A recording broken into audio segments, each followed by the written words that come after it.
ಎಲ್ಲರಿಗೂ ಅಯೋಧ್ಯೆ ಪೂಜೆಯ ಶುಭಾಶಯಗಳು. ಎಲ್ಲರೂ ಹೆಂಗಿದ್ದೀರಿ? ಎಲ್ಲರೂ ಆರಾಮದಿರಿ ಅನ್ಕೋತೀನಿ. ಹಾಗೆ ಎಲ್ಲರಿಗೂ ಹ್ಯಾಪಿ ದಸರಾ ಕೂಡ. ಇವತ್ತಿನ ಲಾಗು ಅಯೋಧ್ಯೆ ಪೂಜೆಯದು ಸ್ಪೆಷಲ್ ಆಗಿರ್ತೈತಿ. ನಾನು ಕೂಡ ಇವಾಗ ಸ್ನಾನ ಮುಗಿಸ್ಕೊಂಡು ಈಗ ನೈವೇದ್ಯಕ್ಕೆ ಪ್ರಸಾದ ರೆಡಿ ಮಾಡಬೇಕು. ಓಕೆ ಬನ್ನಿ, ಇವತ್ತಿನ ಲಾಗಲ್ಲಿ ಏನೆಲ್ಲ ನಡೀತೈತೆ ಅಂಥೇಳಿ ನಿಮಗೆ.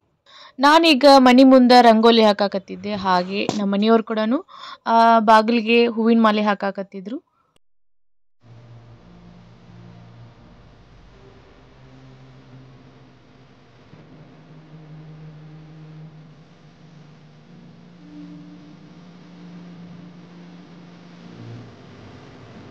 ನಾನೀಗ ನೈವೇದ್ಯಕ್ಕೆ ಅಂತೇಳಿ ಶಾವಿಗೆ ಪಾಯಸ ಮಾಡತ್ತಿದ್ದೆ. ಸೊ ಅದಕ್ಕೆ ಹಾಲು ಕಾಯಕ್ಕಿಟ್ಟಿದ್ದೆ. ನಾನಿಲ್ಲಿ ಸ್ವಲ್ಪ ಪಾಯಸ ಮಾಡತ್ತಿದ್ದೆ ನೈವೇದ್ಯ ಪೂರ್ತಿ, ಯಾಕಂದ್ರೆ ನಮ್ಮ ಅತ್ತೆ ಮನೆಗೆ ಹೋಗ್ಬೇಕು. ಸೊ ಅದಕ್ಕೆ ಅಲ್ಲೇ ಎಲ್ಲ ಅಡುಗೆ ಮಾಡಿ ಊಟ ಮಾಡಿ ಬರ್ತೀವಿ. ಹಾಗೆ ಈಗ ಶಾವಿಗೆ ಪಾಯಸನೂ ಕೂಡ ರೆಡಿ ಆಯಿತು. ನಾನು ಕೂಡ ರೆಡಿ ಆದೆ ಪೂಜೆ ಮಾಡಕ್ಕಂಥೇಳಿ.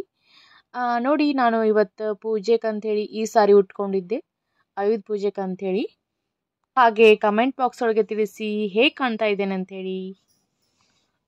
ಇವತ್ತು ಆಯುಧ ಪೂಜೆ ಅಲ್ವಾ, ಸೊ ಅದಕ್ಕೆ ನಾನು ಎಲ್ಲ ವಸ್ತುಗಳನ್ನಿಟ್ಟು ಪೂಜೆ ಮಾಡತ್ತಿದ್ದೆ.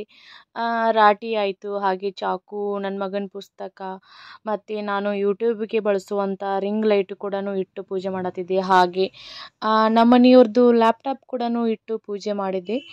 ಈ ಥರ ಆಯುಧಗಳನ್ನು ಇಟ್ಟು ಯಾಕೆ ಪೂಜೆ ಮಾಡ್ತಾರೆ ಅಂತೇಳಿ ನಾನು ನಿಮಗೆ ಗೊತ್ತಿದ್ದಷ್ಟು ಸ್ವಲ್ಪ ಹೇಳ್ತೀನಿ.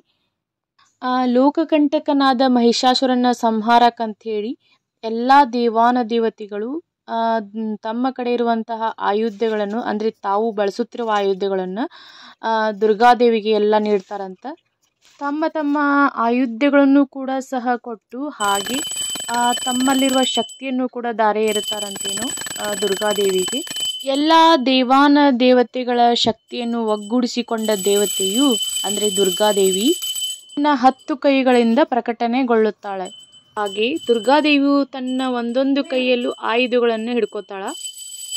ನಂತರ 9 ದಿನಗಳ ಕಾಲ ಮಹಿಷಾಸುರ ಮತ್ತು ದುರ್ಗಾದೇವಿ ನಡುವೆ ಸುದೀರ್ಘವಾಗಿ ಯುದ್ಧ ನಡಿತೈತಿ. 9ನೇ ದಿನ ಮಹಿಷಾಸುರನ ದುರ್ಗಾದೇವಿ ಸಂಹಾರಣೆ ಮಾಡ್ತಾಳ. ಯುದ್ಧ ಮುಗಿದ ತಕ್ಷಣ ದುರ್ಗಾದೇವಿಯು ತನ್ನ ಕಡೆ ಇರುವಂತಹ ಎಲ್ಲ ಆಯುಧಗಳನ್ನು ದೇವಾನ ದೇವತೆಗಳಿಗೆ ಹಿಂದಿರುಗಿಸ್ತಾಳ. ದುರ್ಗಾದೇವಿ ಬಳಸಿರುವಂಥ ಎಲ್ಲ ಆಯುಧಗಳನ್ನು ಸ್ವಚ್ಛಗೊಳಿಸಿ ಅವುಗಳನ್ನೆಲ್ಲ ಪೂಜೆ ಮಾಡಿ ಆಮೇಲೆ ಅನಂತರ ತಮ್ಮ ತಮ್ಮ ಆಯುಧಗಳನ್ನು ಹಿಂದೆ ಪಡೆಯುತ್ತಾರೆ. ಈ ಸನ್ನಿವೇಶ ನೆನಪಿಗಾಗಿ ಆಯುಧ ಪೂಜೆ ಮಾಡ್ತಾರಂತ. ಓಕೆ, ನಾವೀಗ ಇಲ್ಲಿ ನಮ್ಮ ಅತ್ತೆ ಮನೆಗೆ ಬಂದೀವಿ. ಅವರು ಕೂಡ ಪೂಜೆ ಎಲ್ಲ ಮುಗಿಸಿ ಹಾಗೆ ಬ್ಯಾಳಿ ಕುದಿಯಕ್ಕಂತ ಇಟ್ಟಿದ್ರು, ಕಡುಬು ಮಾಡಕ್ಕಂತೇಳಿ. ಹಾಗೆ ನಾನು ಕೂಡ ಇಲ್ಲಿ ಪಲ್ಯ ಮಾಡಕ್ಕಂತೇಳಿ ಈರುಳ್ಳಿ ಕಟ್ ಮಾಡ್ಕೊತಿದ್ದೆ.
ಹಂಗೆ ಈಗ ಅಡಿಗೆ ಎಲ್ಲ ರೆಡಿ ಆಯಿತು.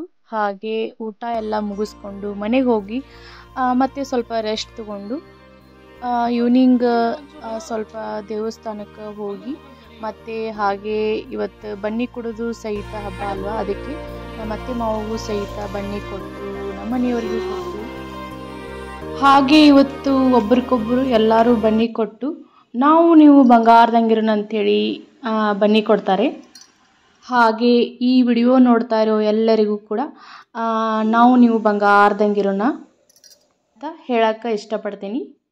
ಹಾಗೆ ಎಲ್ಲರಿಗೂ ಇನ್ನೊಂದು ಸಾರಿ ವಿಜಯದಶಮಿ ಹಬ್ಬದ ಹಾರ್ದಿಕ ಶುಭಾಶಯಗಳು. ಹಾಗೆ ನಿಮಗೂ ನಿಮ್ಮ ಕುಟುಂಬದವರಿಗೂ ದೇವಿ ಒಳ್ಳೇದು ಮಾಡಲಿ ಅಂತ ಬಯಸ್ತೀನಿ.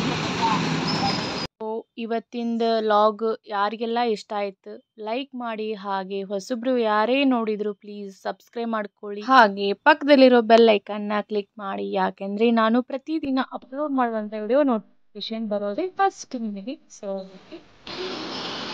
ಓಕೆ ಬಾಯ್, ಮುಂದಿನ ವಿಡಿಯೋದಲ್ಲಿ ಸಿಗೋಣ.